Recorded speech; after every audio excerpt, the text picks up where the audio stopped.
we started this project, we were at 604. Right now we're at 600. So our guess, with the combination of springs that we had on here before, the springs with the shim, pretty much we guessed wrong. So we want this to come down another 20 millimeters. So we're going to jack the car back up, and we're going to make an adjustment to that spring perch and bring it down 20 millimeters.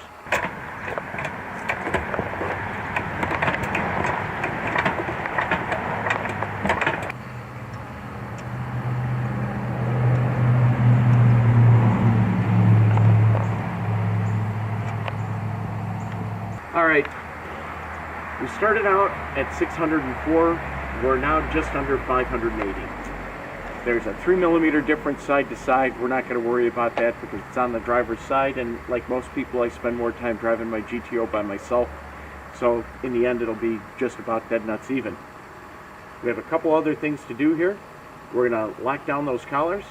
We're going to get underneath the car one more time. Means we got to jack it back up. We're going to fasten the end links. We're going to put the shock absorbers in. Back is done. We'll move up front, set the height up front, and this car is almost complete. Okay, I've got Will standing up topside. We're going to insert this up into the hole here. I'll hold it until Will gets a nut on it. Ready?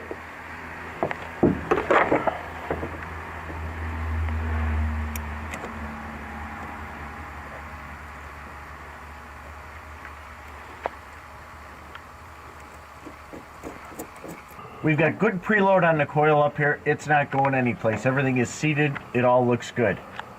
But you'll notice our shock absorber is too long because we've lowered this vehicle. So I'm going to raise this collar. We're not going to need to use that inspection hole because we already knew we had enough thread. Now we're going to have even more thread inside this lower mount.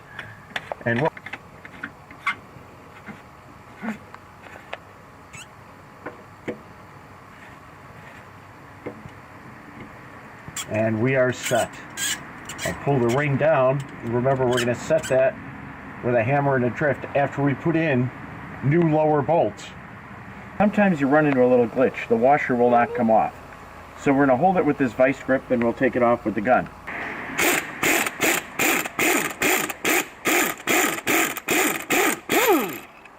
While I'm putting this one together, let's talk about the threads in the knuckle here.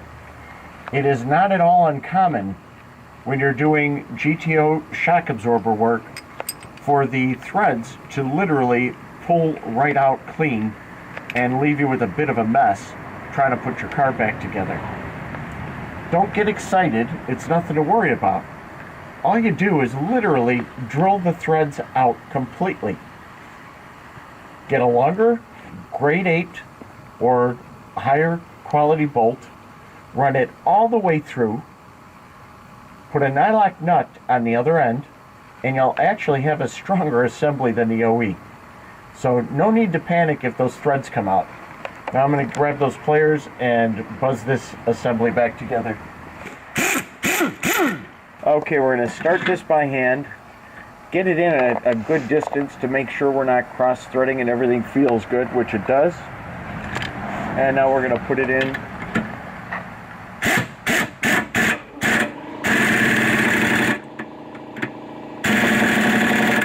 That's what I call mechanic tight. Hands down, it's my favorite tool. Got my little hammer, got my drift. I give this a couple of more wraps just to make sure we're good and tight. And that ring is going no place. We'll do the same thing on the other side. Alright, we've had a little difficulty getting this end link lined up. So we used the hydraulic jack and we've now got it set pretty well.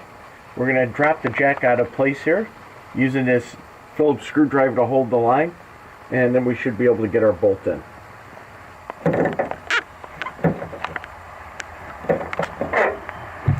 We're going to use the second nut that they supply to double nut this.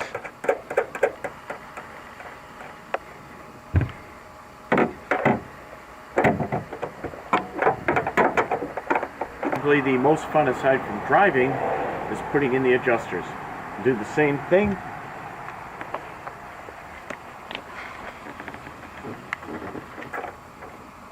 Put the adjuster in.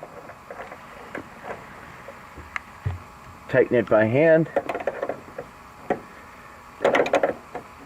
19mm wrench to just snug them down. Passenger side. On the passenger side, because of the fuel fill tube, we're just going to hand tighten that in place. So just like we did in the front, let's go down to full soft. Always counterclockwise takes you to full soft. 1, 2, 3, 4, 5, 6, 7, 8, 9, 10, 11, 12, 13, 14, 15. One of the key features of a Petter's coilover is that it adjusts by screwing the monotube down into the clevis as opposed to changing the spring seat height. So what we're going to do is lock down the spring seat, make sure it's not going anyplace, and now we're going to unlock the monotube.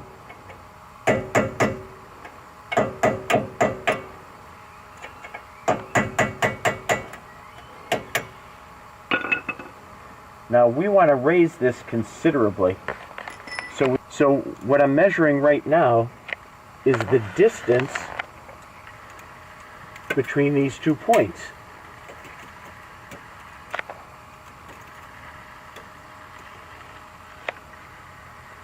And we've got 21mm. We'll be happy when that says 46mm.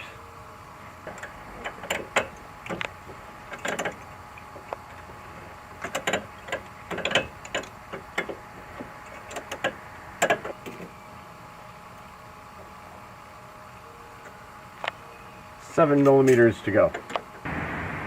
46.29mm. Time to lock it down.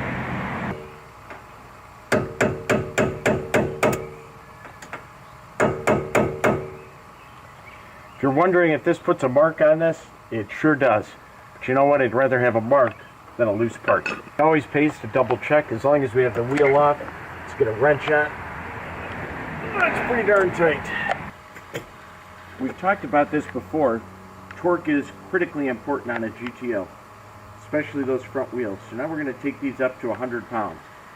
Yeah, I know it's an old wrench, but you know what? It's still accurate. Had it tested, and it looked perfect. We've completed the installation of the XA coilovers on our GTO. That car drives absolutely great. I wish you could have been here to go for the test ride. We're really, really pleased with the result. It's taken us just over 4 hours to do the job. It helps to have a real strong assistant who can put some leverage on a wheel when you need to get a coil out. But all in all, the job went pretty straightforward. We had a little issue here and there with a couple of parts. It's not that unusual. The washer that wouldn't come off the rear lower shock bolt, that's something that you have to expect. Things don't always go right.